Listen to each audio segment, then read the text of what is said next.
refunds under GST.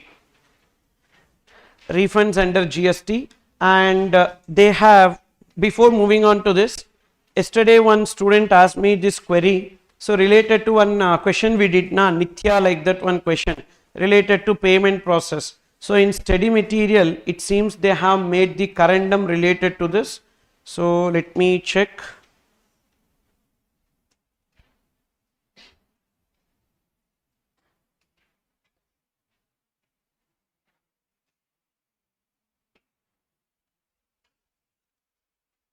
I think it is module 3.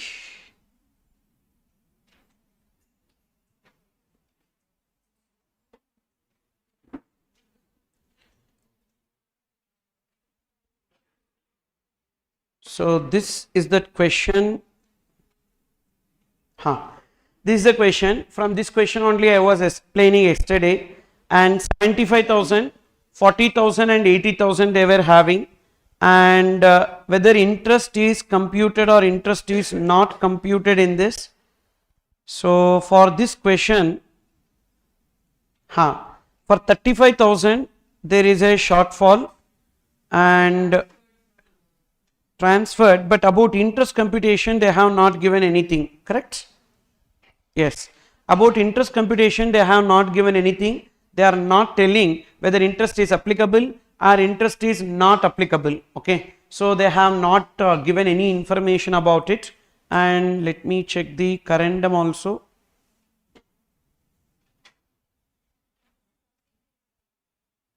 This updated only, no? Okay, this updated only. So they have not given anything about interest. I mean, whether interest is applicable or interest is not applicable, both points are silent, because the question itself they changed. The question they are telling whether they can utilize it or not. But logically, if the interest related question, that's what usually whenever there is a dispute etc. in provisions and all, ICAI will not interfere in that and they will ignore that question. So therefore still whatever answer I gave is valid, okay, because in that question there is nothing about the interest computation, okay. So therefore whatever yesterday I said is not wrong. Then can you also please explain question number 16, amendments in valuation? I explained no yaar yesterday. Question number 16. Already in YouTube, you can watch it again also. So this question already explained here, this question. So please watch in YouTube. So go to YouTube, just to scroll, you need to go like this, cursor, you need to go like this, you will be able to see that. Sorry, don't think that I am rude and all, it's already recorded, I am giving like, still what you want me to do, I don't know. If you ask me doubt, no, like sir this is the doubt, means I can explain. Explain entire question means already it is there, you can watch that. So there is a limit bro for everything. You are taking me on a raid, okay, but I am being polite.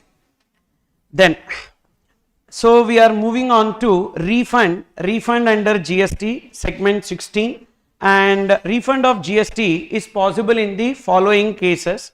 So this is just an illustrative list. So refund, actually this attempt, no, again I am expecting a question, because November one question also they did not ask on refund. In the main paper IDT, even in IBS also they have not asked. So there is a high chance of asking a question on refund. So mark my words. So this is also, I told you 3 guaranteed question. Question number 1 on that, you know, like compounding, not compounding here, appeals I told you, then corporate guarantee I told you, then refunds. These 3 questions, okay, guaranteed, trust me, 15 marks already I told you. And refund is possible in the following cases. So this is just an illustrative list, but various cases where we are getting refunds I have given here. First one, refund of IGST paid on exports or zero rated supplies. So whenever we are making zero rated supplies, what are zero rated supplies? Export of goods or services, supply of goods or services to SEZ is known as, you know, zero rated supplies. In case of zero rated supplies, I have 2 options. Option number 1, I will pay IGST and I will get the refund of that IGST. Option number 2, I will not pay any IGST, but I will get the refund of ITC, means it is export under bond or LUT, and I'll get the refund of ITC. So you can see refund of IGST paid on export, refund of unutilized ITC. What are the two cases where we will get refund of unutilized ITC? One is zero rated supply, another is inverted tax structure. What is inverted tax structure? The tax rate on output is less than the tax rate on input, then it will be inverted tax structure. Tax rate, not tax payable, tax rate. Then third one, refund on account of deemed exports, that is sale to advance authorization holder, sale to EOU, EPCG, or sale to three people, sale to AA, sale to EPCG, sale to EOU. So these three transactions will be called as deemed exports, not only under FTP but also under GST. So in case of deemed exports, there are two options that is available. So I am a supplier, I am making sale to you. You are an advance authorization holder or EPCG holder or a EOU. Whenever I am making sale to you, I will not charge any GST from you, which means that you have procured from me without payment of GST, and I will pay GST out of my pocket and I will get the refund. This is option number one. In case of option number two, I will regularly collect GST from you like a normal transaction, and you have got the tax burden and you will get the refund. That is in case of option 2, deemed exports. Okay. And number 4, refund of balance in electronic cash ledger. Whenever we have deposited some excess balance in the cash ledger, we can get the refund of that. And refund on account of issuance of refund voucher. So initially, whenever the advance is collected, a receipt voucher will be given. On that advance, already tax would have been paid, and thereafter the supply gets cancelled. When the supply gets cancelled, I will be giving a refund voucher. So whenever I give the refund voucher, but already tax I have paid, so whatever tax I have paid on advance, that I can claim as a refund based on this refund voucher, that is known as refund on account of issuance of refund voucher. Okay. Then refund on account of wrong classification. Wrong classification means intrastate supply is treated as interstate supply and vice versa. Then in that case, we will pay the correct tax and get the refund of wrong tax. That is this. Refund on account of provisional assessment, already we discussed. So whenever upon finalization the final assessment is less than provisional assessment, we will get a refund. Refund on account of judgment, decree or order. Suppose if we have paid some tax and thereafter we made appeal against it, whatever tax that we have paid, we will get as a refund, including the pre-deposit refund also. Then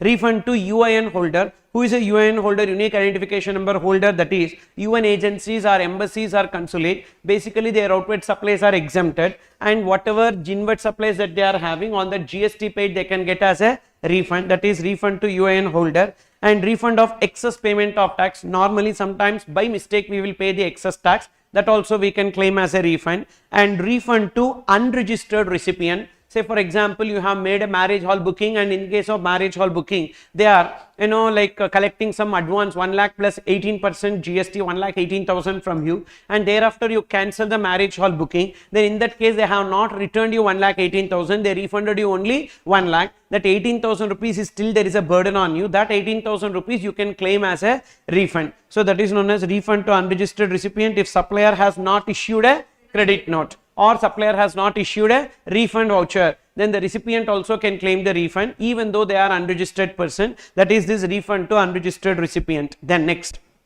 refund subject to unjust enrichment. What does it mean? Every person should prove that, so I have not transferred, they have not transferred the burden to the next person. Prima facie, it's a reasonable assumption both in GST as well as in customs is that whenever they are claiming for refund, which means that indirect tax is basically a tax which can be recovered from next person. So it's a reasonable presumption that they would have recovered from the next person. So they need to prove that they have not recovered it from the next person. That is known as refund subject to unjust enrichment. But in case of customs, how to prove unjust enrichment? Through documentation. So we need to show the invoice, etc. and all, and we need to prove. But in case of GST, it is very simple. So just a declaration. If the refund amount does not exceed 2 lakh rupees, just a declaration, self declaration that I have not transferred the burden to the next person. Whereas in case when the refund amount exceeds 2 lakhs, I need to get a certificate from a CACMA that I have not transferred the burden to the next person. So that is how I need to prove. And in customs also there are few cases refund is not subject to unjust enrichment. I told you it is important for theory, etc. and all. That is when the goods are imported by individual for personal purpose,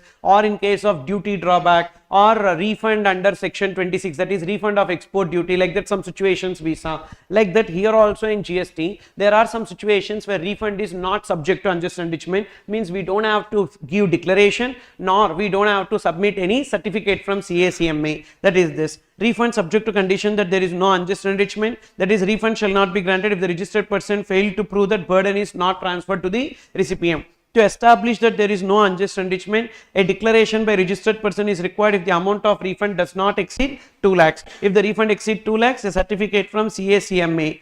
If declaration or certificate not submitted, what will happen? That amount will be transferred to Consumer Welfare Fund. Refund application cannot be filed and such amount shall be credited to Consumer Welfare Fund. These are the situations where we don't have to prove unjust enrichment. So even if the amount exceeds 2 lakhs or it does not exceed 2 lakhs, neither declaration nor certificate from a CACMA. What is that? First case, refund of IGST paid on export of goods or services, not SEZ, not SEZ.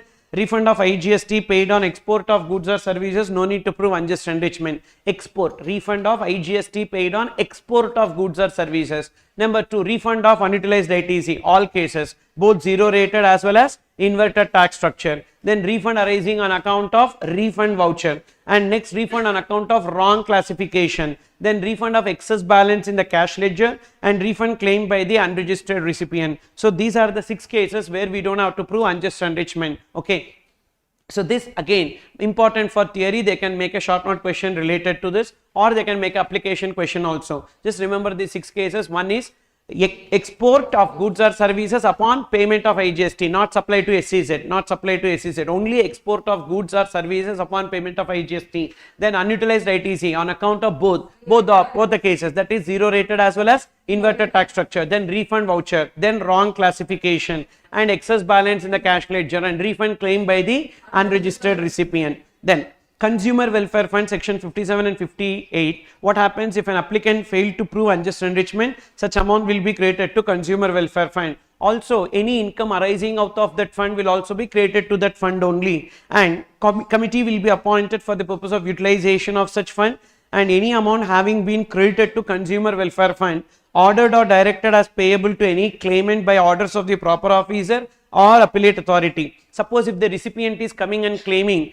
refund, so it will be given. So first it will go to Consumer Welfare Fund, and the incidence is borne by the recipient, so recipient can claim for the refund, so then it will be given to the recipient. Or the person only will tell the government, like will go to court and appeal he will be making, and he will state that, sir, they have rejected my refund application, everything is correct, so I need to get the refund. Already it is credited to Consumer Welfare Fund, from there it will be paid to that person. That is the meaning of this. Either by order of proper officer or appellate authority or tribunal or court, it will be paid from the fund. Next, interest on refund. So what is the interest rate on refund? 6%, and it should be computed from which date? 61st date from the date of application. So first we need to make application for refund, and thereafter 60 days they need to grant the refund, otherwise it will be 6% per annum. Whereas if the refund is arising on account of any adjudication order or appellate order, the rate of interest will be 9% per annum. Then this is the refund process. So what will happen? First, there is a person, any person can go for refund. I told you even unregistered recipient also can make an application for refund. So any person can make an application for refund. So within 2 years from the relevant date, they will make application for refund, and the application for refund is in RFD 1. Once they make application for refund, so thereafter within 15 days, the proper officer will verify that refund application. If everything is fine or perfect, then they will accept the application. So they will give an acknowledgement. So acknowledgement in RFD 2. So suppose if there is some discrepancies in the application, refund application, then the refund application will be rejected. So for that they will be giving a deficiency memo in RFD 3, which means within 15 days from RFD 1, either we will get a deficiency memo in RFD 3 or we will get a acknowledgement in RFD 2. Suppose if we get a deficiency memo in RFD 3, then again we need to make a fresh application, so in RFD 1. And again within 15 days they will check, and if it is proper they will give an acknowledgement. So therefore second time when we made an application for refund, that is the application of refund. So previous application which was rejected will not be considered. So therefore the date of application will be specified in the acknowledgement. That is so crucial, because suppose if the application is not made within 2 years from the relevant date, the application stands rejected automatically. So for that reason, then in the acknowledgement they will specify the application, and after acknowledgement what will happen? If it is zero rated supplies, only for zero rated supplies they are giving a provisional refund, that is prima facie when the application is accepted within 7 days from the date of provisional acknowledgement, not from the date of application, within 7 days from the date of provisional acknowledgement. So that is this acknowledgement they gave na, acknowledgement in RFD 2. So within 7 days from the date of this acknowledgement, they will be giving a provisional refund. So what is that provisional refund in RFD 4? What is the time limit? 7 days or 7 working days? 7 days from acknowledgement. And provisional refund order RFD 4, then it will be released to the person. How much is the provisional refund? 90%. Refund order will be RFD 4 and payment order will be RFD 5. So RFD 4 is for sanctioning the refund, RFD 5 is for releasing the money into the bank account of the person, 90% of the refund claim.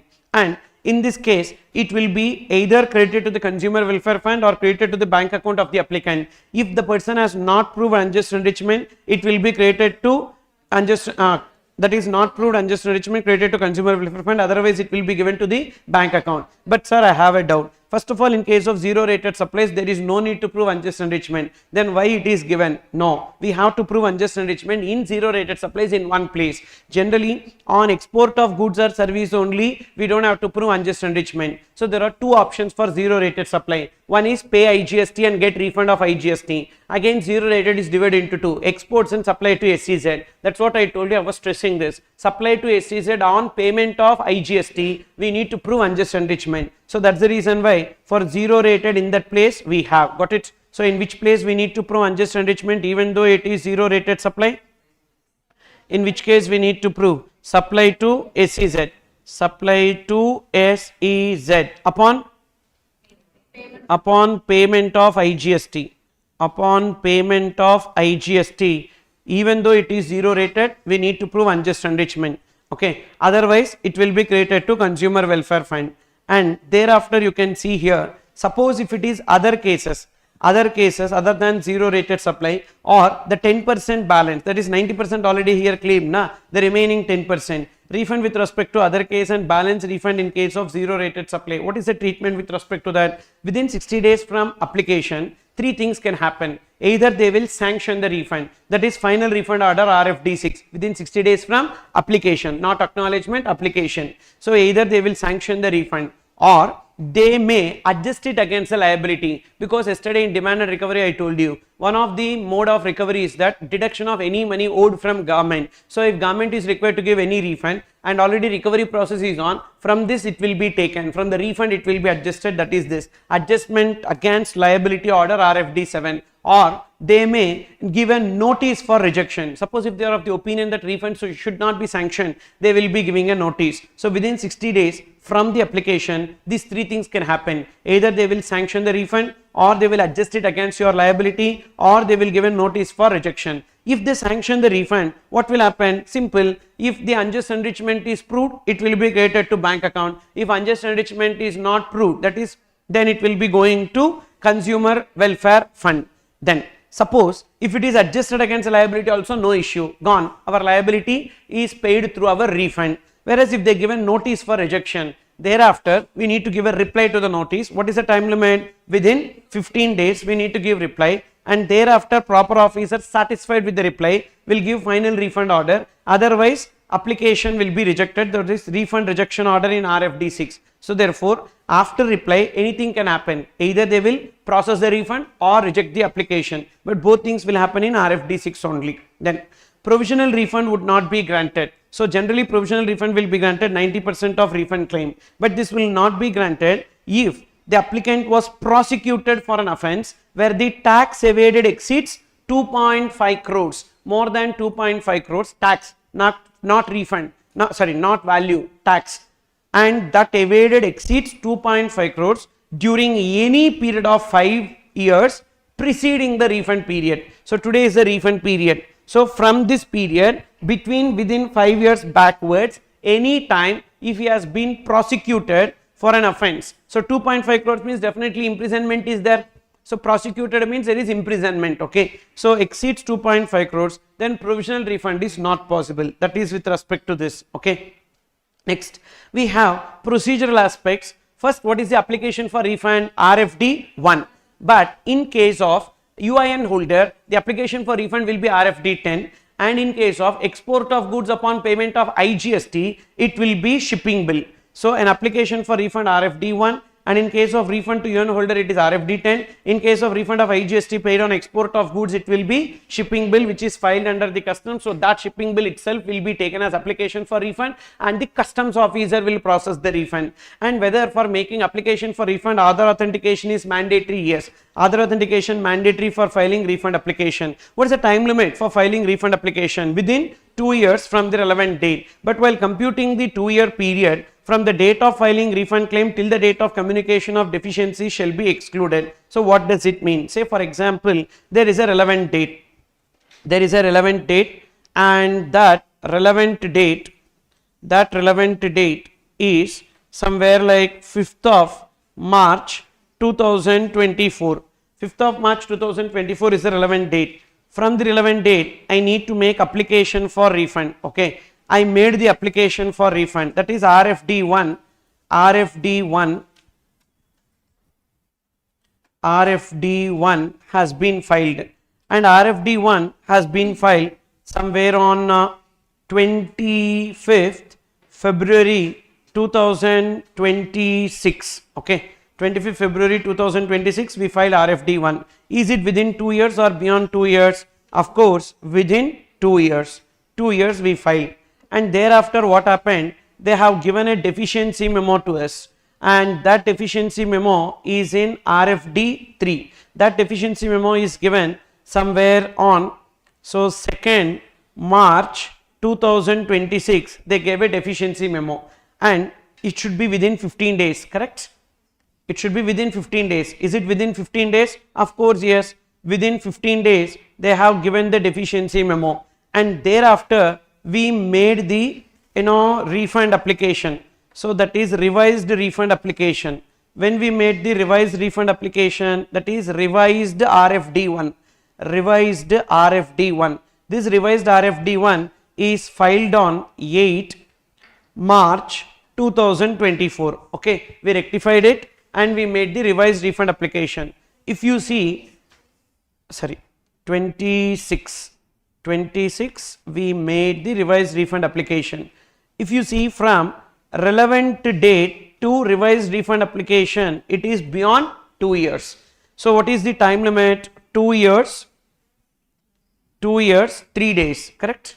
3 days, 2 years plus 3 days. Now what is this provision says? This provision says from the date you made the refund application till the date you got the deficiency memo. Okay, from the date you made the refund application till the date you got the deficiency memo. How many days we have? 25 means 26, 27, 28, 3 days and 2 days. So minus 5 days. Minus 5 days needs to be reduced so that it will be within 2 years. It will be within 2 years. Therefore, refund application filed on 8/3/2026 is accepted. So they will accept this refund application because we need to adjust this, even though it is overall period beyond 2 years. Overall period beyond 2 years, but this period needs to be excluded. That is this wording. Time limit for filing refund claim within 2 years from the relevant date. While computing 2 years, period from the date of filing refund claim till the date of communication of deficiency shall be excluded. And this time limit of 2 years is not applicable in case of refund of excess balance in the cash ledger. So whenever we have some excess balance in cash ledger, time limit not applicable. Like this, in customs also one place time limit is not applicable, that is payment of duty under protest. So in that case also, generally time limit in case of customs refund section 27 is 1 year from the relevant date, but in case of payment of duty under protest, the time limit is not applicable. So here also, balance in excess balance in cash ledger, time limit of 2 years not applicable. Then how to count these 2 years time limit? So relevant date is what? Depending upon the situation, the relevant date will change. So this you need to remember. You know why? Because already they have asked one MCQ in the past. So they have given one MCQ wherein 4 dates they have given in the question, and they are telling what is the relevant date for refund application. The refund application should be filed on or before. 4 options they have given. You take any date and add 2 years, you will get that option. 4 dates they gave in question plus 2 years if you do, you will get. So what we will think, any one date randomly we would have taken plus 2 years, option is there, means answer is correct. Okay, So all answers will be correct only. Actually you do a mistake, and for that mistake what answer will come, that's how they will create the option. So for option itself they will be spending lot of time. So for creating the MCQ options, it's not about question they will spend time. For options they will spend time, so that you know a mistake is done, you will end up with the answer, that answer will be there in the option. Be careful. Just because you got an answer, that answer is there in the option does not mean your answer is correct. Okay, then so coming back to this, relevant date for computing 2-year time limit in case of export of goods. So in case of export of goods, logically what is the relevant date? The date on which goods leave the country. So date on which goods leave India.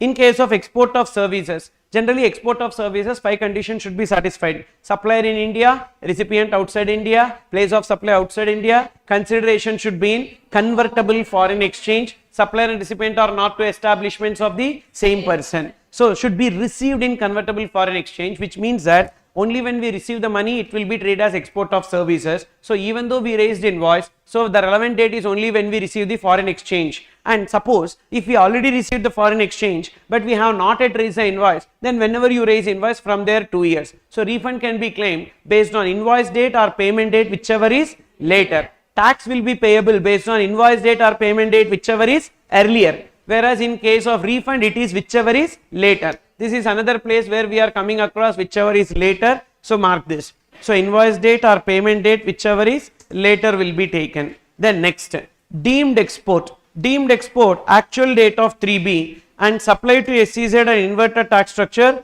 due date of 3B. Generally we need to take due date of 3B, but in this place for deemed export, D already came, that's why actual date. You understood?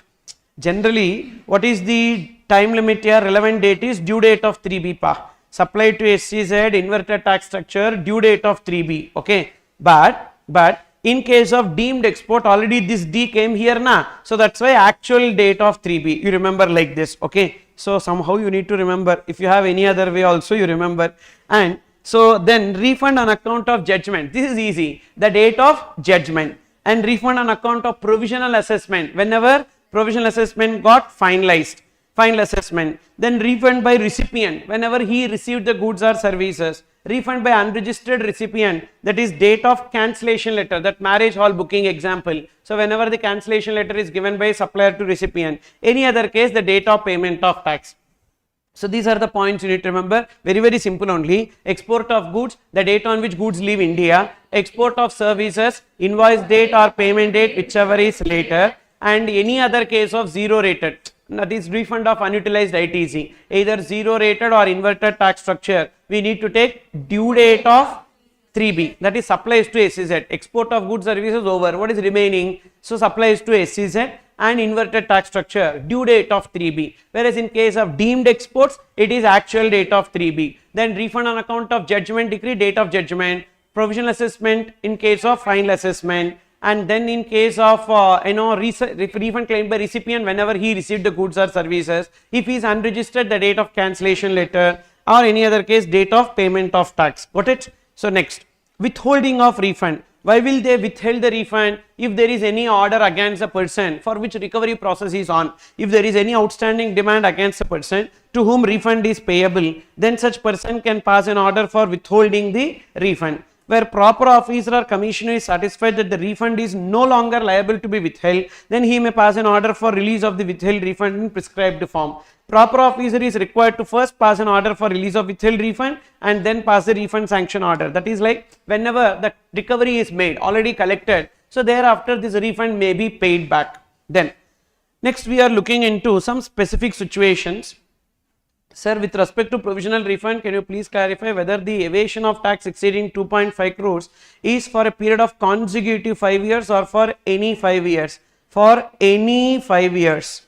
For any 5 years. Okay, any period of 5 years. Okay, not consecutive 5 years. Consecutive 5 years means what kind of a moron he will be here? Like every year how he will go for imprisonment here? How it is possible? So imprisonment and all cannot be happening every year. So in any 5 years, once it exceeds 2 crores, what is the imprisonment? 2 years. How every year he can go for imprisonment then? Maybe he will clone himself. Okay. So not practically possible. Refund in case of zero rated supplies. What is the refund in case of zero rated supplies? That is in case of exports. Basically see this. So usually what happens is that there are two options for export. Pay IGST. We are discussing IGST. The exporter may supply goods or services subject to such conditions, safeguard and procedure as may be prescribed on payment of IGST and claim refund of such tax paid. And there are certain cases where refund is not possible even though we have paid IGST on export,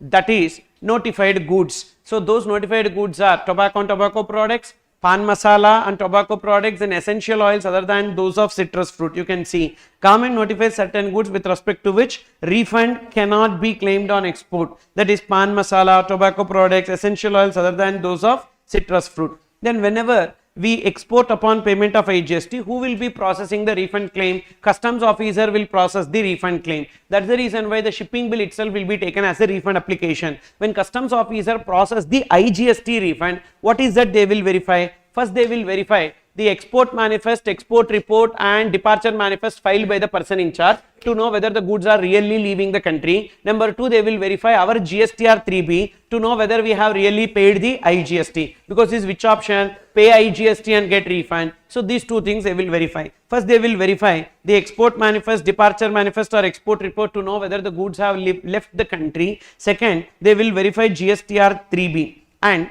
there is one very important point. That is, suppose if you have imported any goods on which you have not paid anything, customs duty, IGST, nothing. So your tax incidence is zero. Now when you are exporting, so you cannot go for this option of payment of IGST. Why you cannot go for export upon payment of IGST option? First of all, you don't have the burden of tax on import. When you don't have the burden of tax on import, there is no question of refund. So because the refund is given only when you have some tax burden on your inward supplies. So this point is there.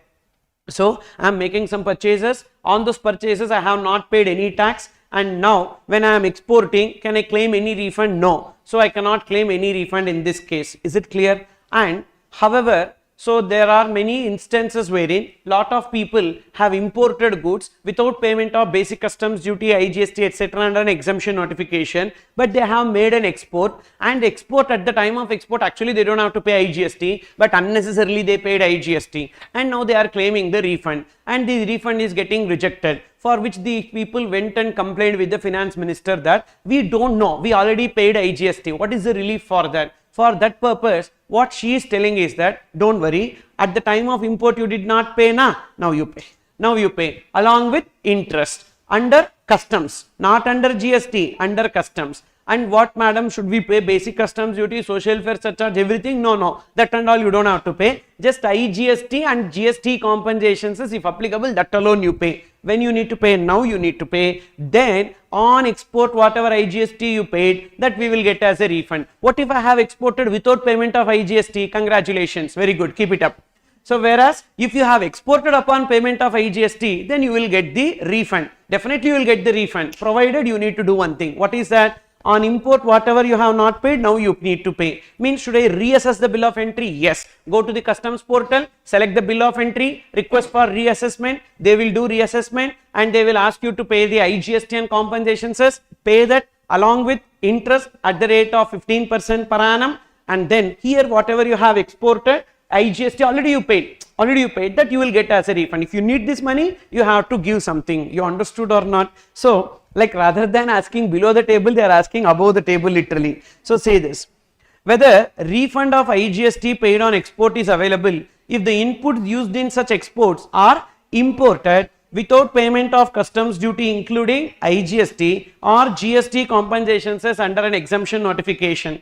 If goods are imported without payment of customs duty including IGST or GST compensations, as refund of IGST paid on export is not available. Why not available? Because you have imported without payment of customs duty. Okay. However, if only basic customs duty is exempted but IGST or GST compensations is paid, then the condition is not violated and refund is available. So if initially goods are imported without payment of IGST or cess but later paid along with interest, refund of IGST on export shall be sanctioned provided reassessment of bill of entry is completed under customs, which means this IGST and compensation cess is not payable under GST, it is payable under customs. In this regard, I have created one question. You can have a look into that question here. Say this, question number 25. Question number 25.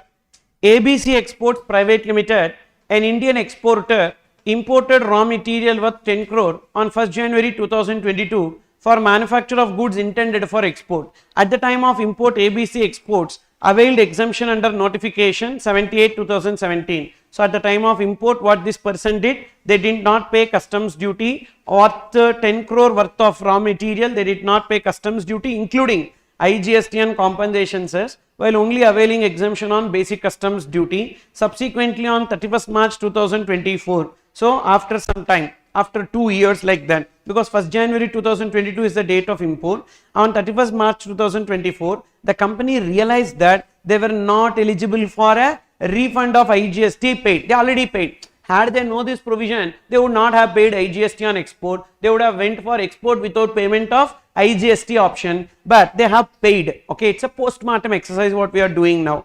Paid IGST on export of 20 crore as per Rule 96 sub rule 10 of CGST rules. Means this 20 crores is gone? Yes. This 20 crores will be lost. But to recover this 20 crores from government, so there is a way. What is that? On this 10 crores, whatever IGST and compensation says that we need to pay along with interest.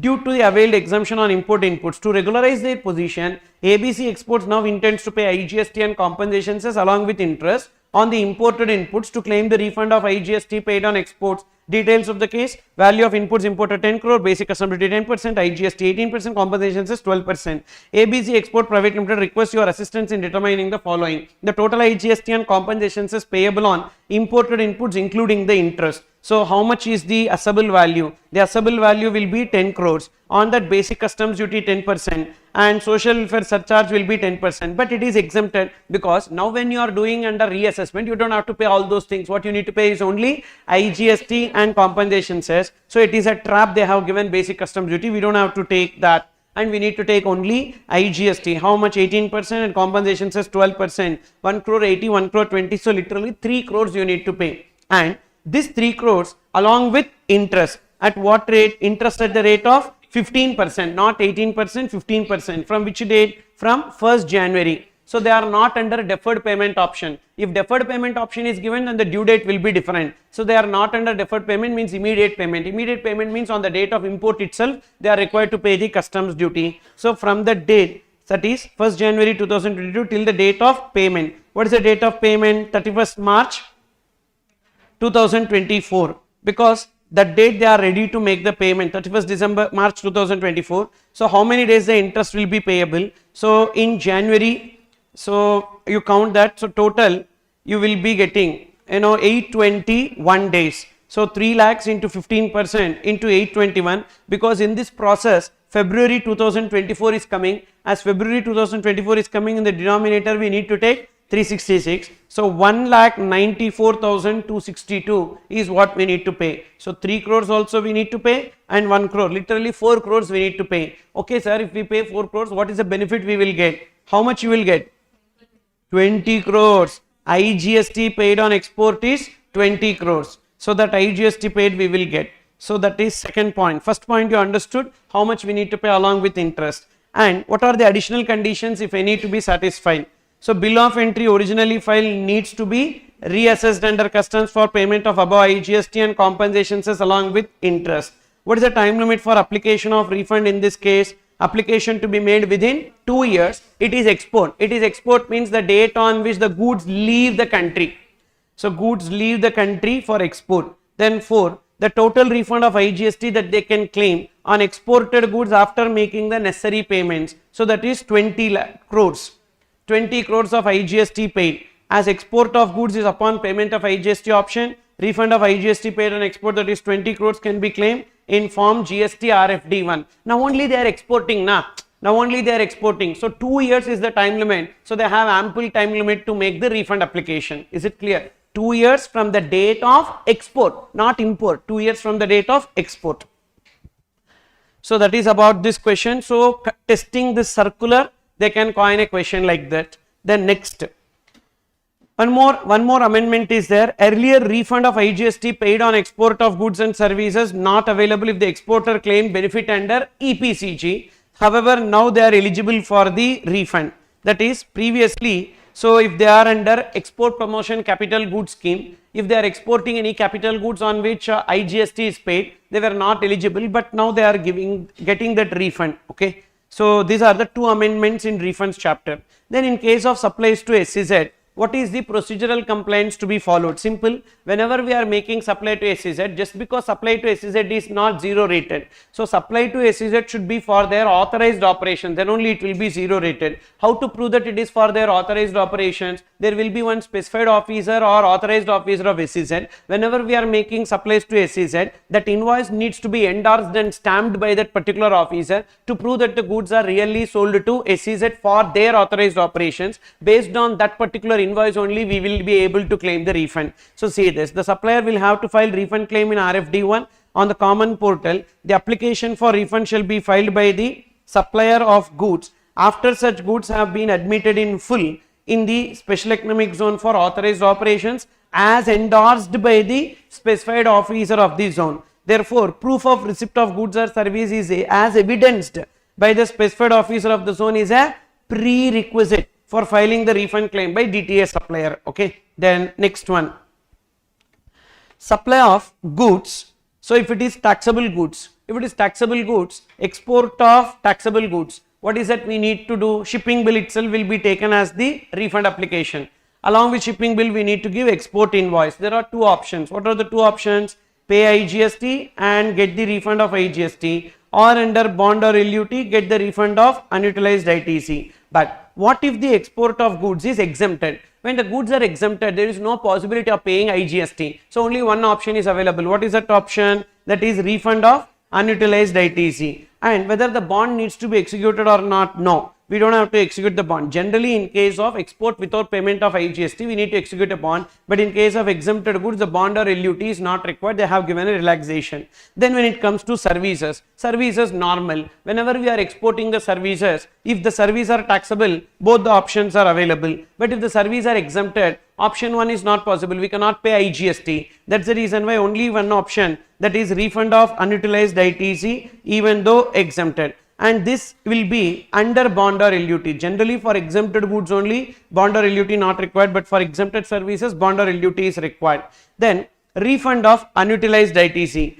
Refund of unutilized ITC. So here also there are few amendments. One major point they have removed. What is that? Minus refund under rule 89 4A 4B, like that one adjustment we used to do, that they have removed now. They omitted it now. They made the formula very simple. Net ITC into zero rated turnover divided by adjusted total turnover. So maximum refund in case of zero rated supply, including supply to SEZ, is net ITC into zero rated turnover by adjusted total turnover. Okay. So that is not R, it was actually like this. So I just made it like divided by, because otherwise that also you will get a doubt. So zero rated turnover or adjusted total turnover, like that. No, it is zero rated turnover divided by adjusted total turnover. So what is the meaning of net ITC? Net ITC means ITC with respect to inputs and input services. Only inputs and input services, but not capital goods. So capital goods we will not get benefit here. And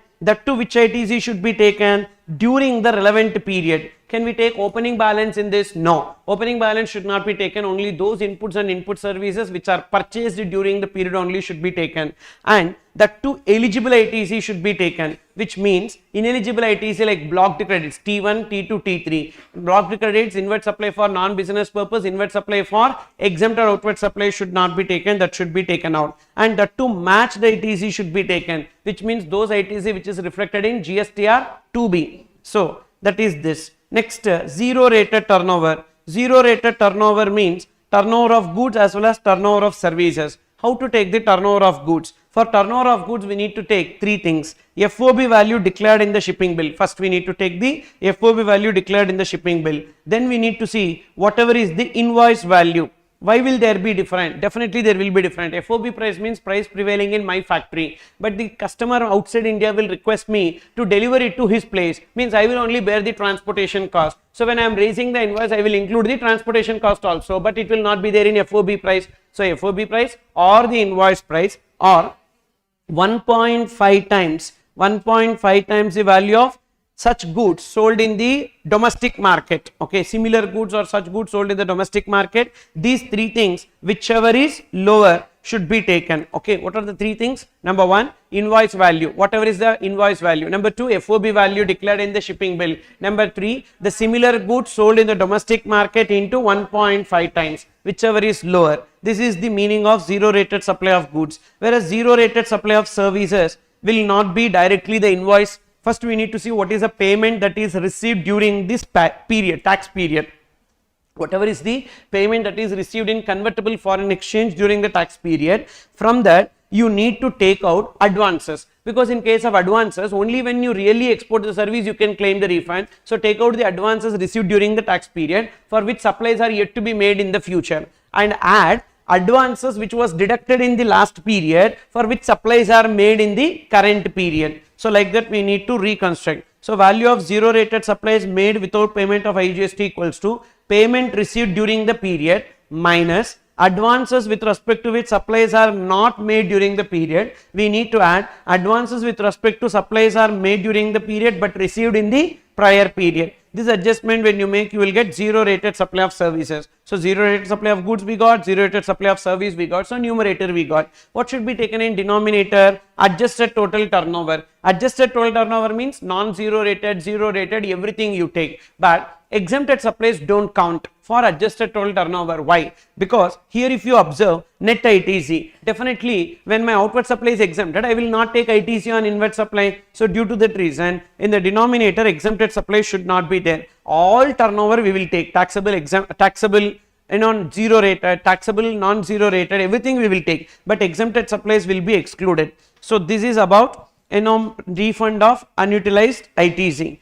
And next one, maximum refund in case of inverted tax structure. In case of inverted tax structure, they have given a formula: net ITC into turnover of inverted rate supply of goods or service divided by adjusted to turnover minus net ITC into tax payable on such inverted rate supply of goods or service divided by ITC availed on inputs and input services. So this is simple. First we need to get total 5 data here. Number one, we need to get net ITC. We need to get net ITC. Net ITC is what? ITC only with respect to inputs. Net ITC, that is only with respect to inputs. We don't have input services and all. So in case of zero rated, we are at least getting so inputs and input services, but here in net ITC only inputs. So we don't have input services, only inputs. Next. So then number 2, we need to take inverted turnover. What is inverted turnover? Inverted turnover means that tax rate on output supply is less than the tax rate on input supply, that is known as inverted turnover. And number 3, adjusted total turnover. This adjusted total turnover is same already what we have computed for zero rated, that only will be taken, adjusted total turnover. And number 4, that is tax on inverted turnover, tax on inverted turnover. And last data will be ITC on inputs and input services, ITC on inputs and input services. So now what we need to do is that maximum refund equals to, the maximum refund will be equals to 1 into 2 by 3, 1 into 2 by 3 minus 1 into 4 by 5. This should be taken. So net ITC into inverted turnover by adjusted to turnover means out of this net ITC, how much is pertaining to inverted turnover, okay, minus we have already paid the tax on inverted turnover, but that tax on inverted turnover in proportion to the ITC on inputs and input services, so that we need to separate. So this difference is what we will get as the maximum refund, because for paying this tax we can use both inputs ka credit, inputs and input services ka credit, but we need only that proportion of inputs credit over the credit of inputs and input services. So this is this. So don't break your head in logic, just remember this 5 points: net ITC, inverted turnover, adjusted to turnover, tax on inverted turnover, ITC on inputs and input services. So the maximum refund will be 1 into 2 by 3 minus 1 into 4 by 5. So like this, when you do, you will get the refund on account of inverted turnover, that is this. And meaning of adjusted total turnover is same as above. Next, export on payment of duty. So whenever you are exporting goods, upon payment of customs duty, you will not get this option 2, that is refund on account of zero rated is there na, that you will not get. So no refund of unutilized ITC shall be allowed in cases where the goods are exported out of India are subject to export duty. However, refund of unutilized ITC available if such export duty is nil rated or exempted. Why? Because nil rated or exempted means it is actually exempted and we cannot take ITC, but the moment it is exported, for example, I am making this pen is exempted. For making this pen, if I have raw material, I cannot take ITC, but the moment this pen gets exported, it will become zero rated. When it becomes zero rated, I can happily take the ITC and I can claim the refund with respect to this. And this is a November 25 amendment, that is both the options. So far for May 25 exam, whether option 1 is available, export on payment of duty, yes. In case of export on payment of duty, so refund can be claimed under option 1. Refund can be claimed under option 1, but in future no, that is both the options you cannot claim. So that is a November 25 amendment, okay. So refund can be claimed, export on payment of duty, option 2 not available, but refund can be claimed under option 1. This is what you need to remember for May 25 exam. Then next, applicability of inverted tax structure to merchant exports. So listen carefully. You are a merchant exporter, means you are making purchases from me and you are making exports, okay. Now whenever you are purchasing from me, what I will do is that I will not be charging you the regular GST. Rather than charging you the regular GST, I will be charging you 0.1%. When I am charging you 0.1%, automatically my outward supply rate is 0.1%, but my inward supply will be more rate, means automatically I am coming under inverted tax structure, so I will get the refund. Now whatever 0.1% you paid, that you can take as ITC, and when you export without payment of IGST, you will get the refund with respect to that, okay. So this is that. Merchant exports means exports through third parties, sale of goods to such third party by a supplier. I am making supply to you. At what rate I will pay GST? 0.1%. In that CGST 0.05, SGST 0.05, and such supplier making such supply to such third party can claim refund of unutilized ITC under inverted. Definitely my entire inward supply will be inverted only, because my outward supply is only at 0.1%. So I will claim the refund, and such third party, you are paying me 0.1% now, you can take that as ITC, and you should export the goods within 90 days from the date of purchase invoice, and it should be exported only under bond or LUT without payment of IGST. So then 0.1% also you will get as a refund of ITC. Then deemed exports. Deemed exports, that is sale to advance authorization holder and sale to EPCG holder and sale to EOU. This fourth point is already covered in the first point itself. Supply of gold by bank or PSU against advance authorization. So just remember these three cases. So sale to these people will be coming under deemed exports, and we don't have services in deemed exports, only goods we have. And what will happen in case of deemed export? There are two options. Option 1, supplier shall not recover any GST from the recipient, so that the recipient don't have any tax burden, and pay GST by utilizing ITC, and he will get the refund of gross GST. Advantage is ITC converted to electronic cash ledger. Option 2, I will be recovering normal GST from you. Supplier shall recover GST on outward supply and pay GST. Recipient will take the ITC and claim refund of GST paid to supplier. But what is the advantage here? What is the difference between this and the ITC refund, which we have calculated just now? Net ITC into zero rated by adjusted to turnover. This is the difference. Recipient can avail ITC even with respect to blocked ITC, but here blocked credit and all cannot be taken. Here only eligible credit can be taken. Only eligible credit can be taken under net ITC option. Here net ITC into zero rated by adjusted total turnover, only eligible ITC can be taken, but here blocked ITC also can be taken. That is the advantage of this. Then next, so either supplier will claim refund, or second option, recipient will claim the refund. When recipient claims the refund, the supplier should not claim refund, or supplier claiming the refund, the recipient should not claim refund, and accordingly a declaration should be made in this regard.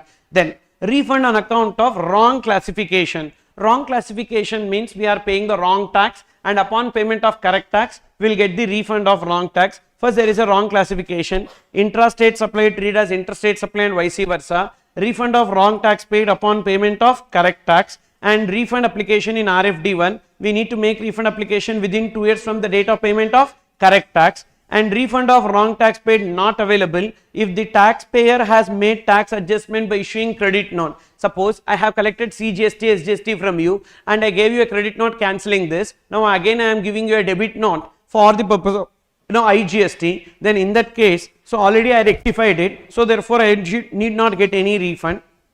Then refund shall be credited to the source ledger. For example, I have made the payment partly from credit ledger, partly from cash ledger. In that proportionate only it will be refunded to the source ledger from where wrong tax has been paid in proportion to the payment made during the tax period. And in this case, unjust enrichment is not applicable. Why unjust enrichment not applicable? There are few cases where unjust enrichment not applicable. In that, this is also one of the case. Refund on account of wrong classification. Then next one you can see refund to UIN holder. So unique identification number holder. Who is a unique identification number holder? Specialized agencies of UN, embassy or consulate which is located in India will be unique identification number holder. Their outward supplies will be exempted, which means they cannot take ITC on their inward supplies. Yes, because their outward supply is exempted, but whatever GST they paid on their inward supply, they can get it as a refund. So there is a supplier who is located in India who is making supply of goods or services to them. They pay the sale price plus GST. This GST will be paid to government, and from government they will get the refund of this GST. Not only this, on import of goods also. Suppose if the supplier is outside India, on import of goods also they will be paying customs duty along with IGST. This IGST also they can get as a refund. What about import of services? In case of import of services, first of all, they don't have to pay GST. Why they don't have to pay GST? In case of import of services, it is coming under RCM. Means they are compulsorily required to get registered under section 24 and pay GST under RCM. But as per section 23, when their outward supply is fully under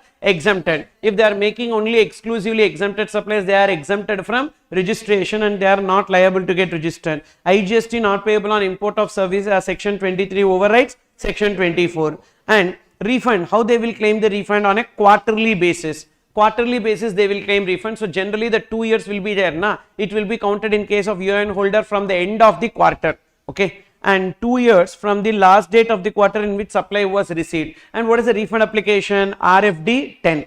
Along with that, they need to submit the statement of inward supplies in GSTR 11, and they will get acknowledgement in RFD 2. And UIN of recipient should be mentioned in the tax invoice. So whenever their supplier is reporting the details in GSTR1, they need to put it under B2B, and this UIN number should be mentioned so that the tracking can be done. Inward supply should be received against a valid invoice, and refund not allowed. There is one point, refund not allowed if the value with respect to single tax invoice is less than 5,000 excluding tax. Suppose if it is greater than or equals to 5,000 excluding tax, they can take refund with respect to that. Refund order shall be passed in RFD 6 within 60 days from the date of application for refund. Then, in case when the applicant is making application for refund, can he withdraw the refund order? Yes. So sometimes by mistake we will make the application for refund with some wrong particulars, like lower amount. Higher amount when we mention they will reject, but lower amount they will accept and they will process the refund. So for that reason we need to withdraw. Can we withdraw? Yes. Before they issue any provisional refund order or final refund order or payment order or any notice, we can withdraw the application for refund. Then whatever refund of unutilized ITC that we discussed, that is net ITC into 0 rated by adjusted to turnover or inverted, all these things, refund of unutilized ITC is list of the following. What is that list of the following? Refund as per the formula. Whatever formula we computed, that we need to take first. Number 2, we need to see the balance in electronic credit ledger in the month for which refund claim is filed. So whichever month we filed a refund claim,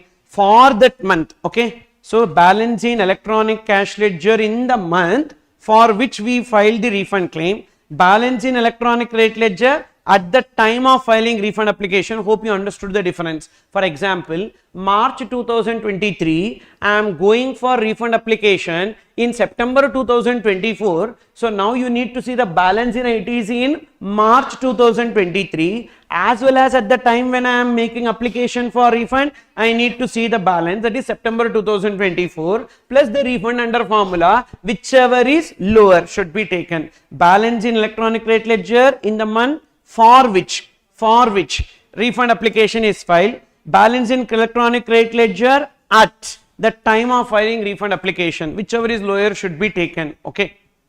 Then, so there is one query. Section 23, sir, is the refund amendment in page 168 applicable for manufacturing warehouse also? So, yes, for everyone it will be applicable. 168. Everyone. This only, na? Everyone it will be applicable, even for manufacturing warehouse also. But first of all, in case of manufacturing warehouse, where from they will be paying any IGST, because imported goods which are kept in warehouse, first of all there is no customs duty on import. Again, when you are exporting from there, there is no problem at all. So therefore there is no import, no export, I mean no customs duty on import, no GST on export also. But by mistake, again I am repeating, by mistake if they pay IGST on export, for them only this circular will be applicable. This circular is applicable only for those people who exported goods upon payment of IGST. If they have exported without payment of IGST, this circular is not at all applicable. Okay. Then next. Section 23 overrides section 22 and 24, whereas section 23 subsection 1 is not overriding section. Hence, if I am available for registration, no pa. That is, specifically in section 23, they have given one point. Section 23 subsection 2, like that one section is there. In that only they said notwithstanding. But from quite a long time, this amendment came in recently. But 2017 itself, there is one interpretation which is in force, which says that whenever my outward supplies is exempted, whenever my outward supplies is non-taxable, whenever my outward supply is covered under RCM, whenever I am an agriculturist, these 4 cases, so I am exempted from registration. Even though I am compulsorily required to get registered also, that will not be applicable, because section 24, we should not refer here section 23, we should refer section 24. Section 24 clearly uses the word notwithstanding anything contained in section 22. So which means section 24 is not overriding section 23, means section 23 is an independent section. Whenever there is no specific provision, whenever there is a contradiction like this, that provision which is beneficial to the assessee needs to be relied upon. Accordingly, whenever my outward supply is exempted from registration, I am exempted from registration, so 24 will not be applicable to me. Got it? So this point you follow. This is not because of any amendment. From the beginning, this is the interpretation which everyone is following. Okay. If you have any dispute, don't follow. You write whichever you like. Then simple. So that is with respect to this. And refunds. So refunds, we will see some questions. So just for the purpose of getting a command over this. So mainly that refund of unutilized ITC, etc. So you can take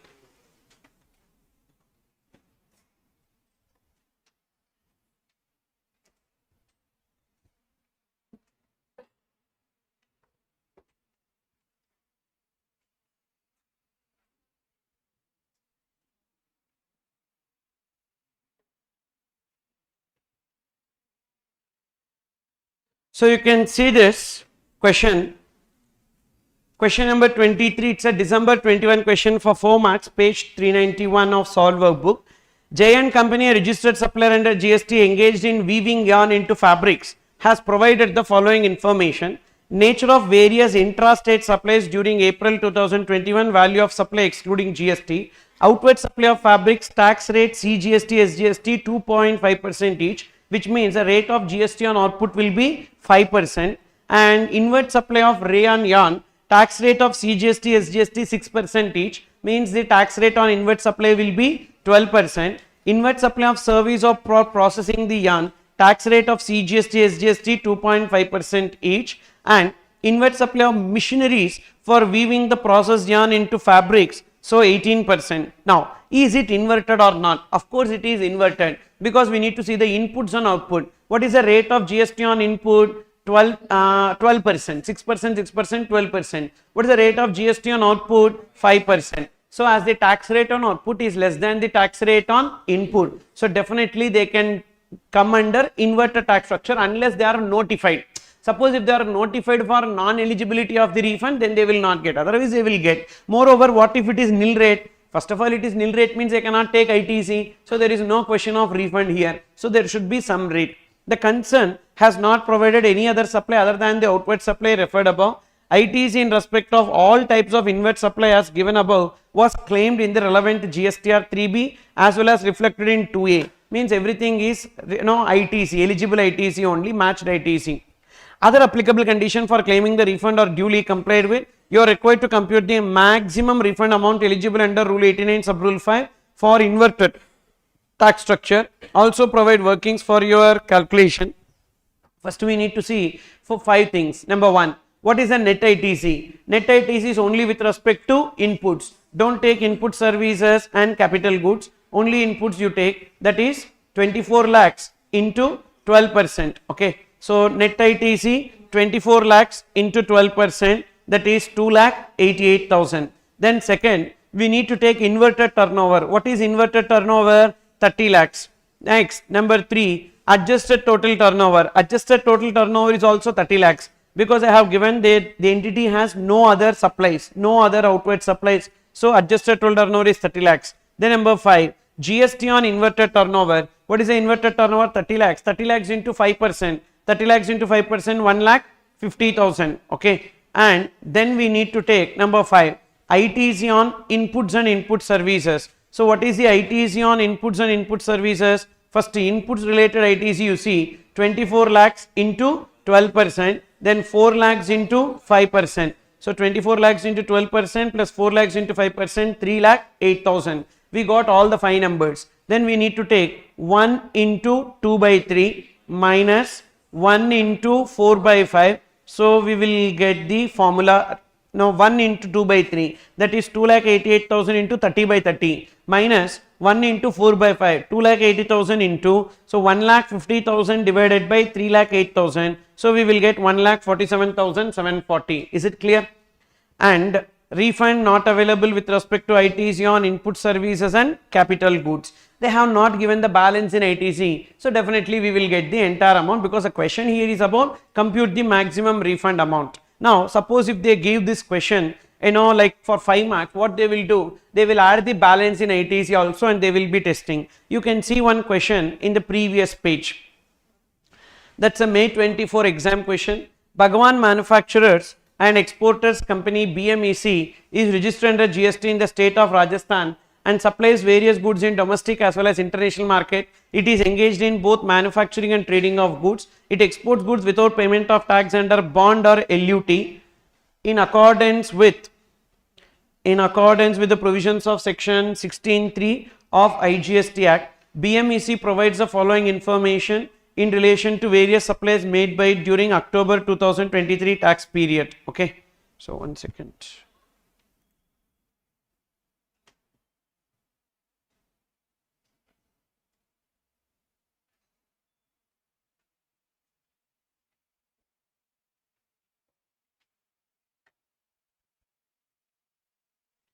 Okay, so taxable value of goods star supplied within India 14 lakhs.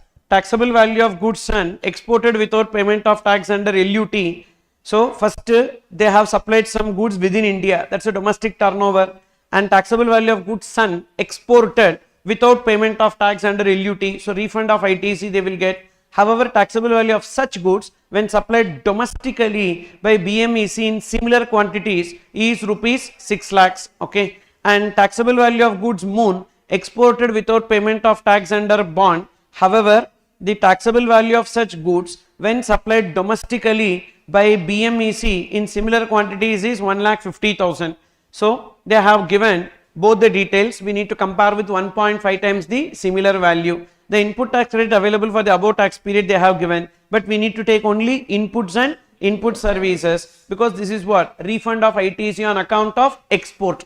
So next, all above inputs and input service are used in manufacturing process and all conditions have been complied with. Now which month they are going for refund? October 2023 is the month for which they are going for refund.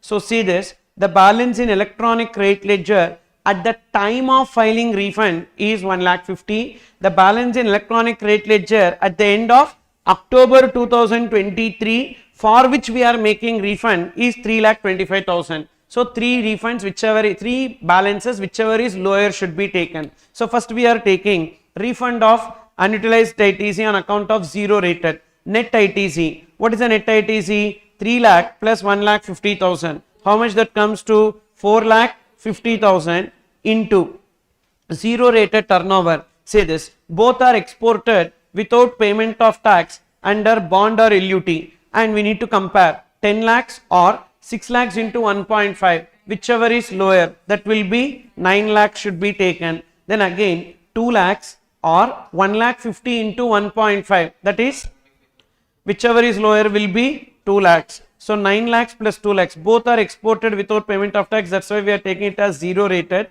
So 9 plus 2, that is 11 lakhs divided by adjusted total turnover. Adjusted total turnover will be 14 plus 9 plus 2, that will be 25 lakhs. So 11 divided by 25. So how much it comes to? 4,50,000 into 11 by 25, that will be 1,98,000. So 1,98,000 will be taken as the refund, or 1,50,000 or 3,25,000, whichever is lower. Therefore the refund amount will be 1,50,000. Understood here? Sometimes they may merge these two and also ask. Such a kind of question is also there. So that is in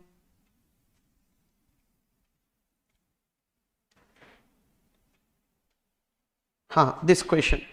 Question number 7, you can see this is a question where everything will be applicable. It's a comprehensive question. Kailash Global Private Limited supplies various goods in domestic and international markets. It is engaged in both manufacturing and trading of goods. The company is registered under GST in the state of Karnataka. The company exports goods without payment of tax under letter of undertaking in accordance with the provisions. So they are going for which option? They are going for option 2. So they are going for the company exports goods without payment of tax under letter of undertaking. They go for option 2.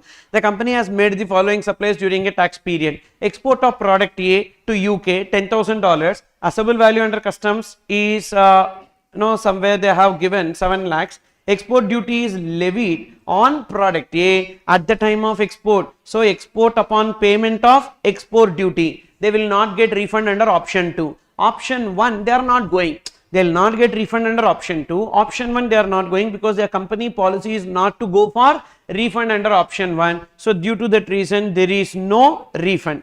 There is no refund in this case. Okay. Then domestic supplies of taxable product B during the period excluding tax at 5%. So inputs used in manufacturing such goods are taxable at 18%. So inward supply 18%, outward supply 5%. It's an inverted tax structure. And is it a notified product? Not eligible for refund? No. Not notified as a product in respect of which refund shall not be allowed. So we will get the refund. So we will get the refund of ITC in this case. Then number 3, supply of goods to EOU. It's a deemed export. Supply of goods to EOU is a deemed export. In case of deemed export, either supplier can claim refund or recipient can claim refund. But if you see here, they have taken the ITC. When they have taken the ITC, which means that we have charged the GST from us. So therefore, who will be claiming refund? The recipient will be claiming refund. So recipient claims refund. Recipient claims refund. When recipient claims refund, for supplier there is no refund. For supplier there is no refund because the recipient is going to claim the refund. Then export of exempted supplies, basically it is exempted, but the moment it is exported it will become 0 rated. Value of like goods domestically supplied by similarly placed supplier is rupees 5 lakhs. So now whether we will get refund? Of course, refund of ITC we will be getting, that is on the 6 lakhs. Now then the ITC available for the above tax period is as follows. On inputs including 50,000 on export of exempted supplies, on capital goods, on input service including 18,000 on outdoor catering 2 lakhs, but they cannot take ITC on outdoor catering because outdoor catering is a blocked credit. Had this question is related to deemed export refund, they can claim ITC on even blocked credit and they will get the refund. And now determine the maximum amount of refund admissible to Kailash Global for the given tax period. So if you see here, first we will take refund on account of 0 rated supplies. Refund on account of 0 rated, it will be net ITC into net ITC into in 0 rated by inverted tax like net ITC into 0 rated by adjusted total turnover. What is the net ITC? Inputs and input services. So whether this 50,000 also will be taken? Yes. The moment when you are exporting exempted supplies, it will become 0 rated. So we will get the ITC even on 50,000. So take entire 3,50,000. But on input services, don't take 2 lakhs, take 2 lakh minus 18,000. So 2 lakh minus 18,000 should be taken. That is 1 lakh 82,000. So 3 lakh 50 plus 1 lakh 82,000, 5 lakh 32,000 into 0 rated turnover, which is 0 rated turnover here only one, that is 6 lakhs. Because this is not 0 rated, it is inverted. 6 lakhs or 5 lakhs into 1.5, whichever is lower. 5 lakhs into 1.5 is 7 lakh 50. 7 lakh 50 or 6 lakhs, whichever is lower will be 6 lakhs divided by adjusted total turnover. So 7 lakhs we will take and 10, so 5 and 6. So total everything is there turnover only, nothing is exempted in this. So therefore 28 lakhs. So 5 lakh 32,000. 5 lakh 32,000 into 6 divided by 28, that comes to 1 lakh 14,000. This will be 0 rated. And then we have inverted turnover. So inverted turnover. So inverted turnover will be what? In case of inverted turnover, we need to get 5 numbers. Number 1, net ITC. What is the net ITC? Net ITC will be only inputs, that is 3,50,000 minus 50,000 or 3,50,000. 3,50,000. Don't take minus 50,000, take entire inputs. Number 2, inverted turnover. What is the inverted turnover? 10 lakhs. 10 lakhs will be inverted turnover. And number 3, adjusted total turnover will be 28 lakhs. And number 4, tax on inverted turnover. Inverted turnover 10 lakhs, 10 lakhs into 5%. So 10 lakhs into 5%, that will come to 50,000. And number 5, tax on inputs and input service, already we know 5 lakh 30 ITC on inputs and input service, already we know 5 lakh 32,000. Now we need to do the computation. 1 into 2 by 3, that is 3 lakh 50,000 into 2 by 3, that is 10 divided by 28, that is 1 lakh 25,000 minus, so 1 into 4 by 5, that is 3 lakh 50,000 into 50,000 divided by 5 lakh 32,000, that will be 32,895.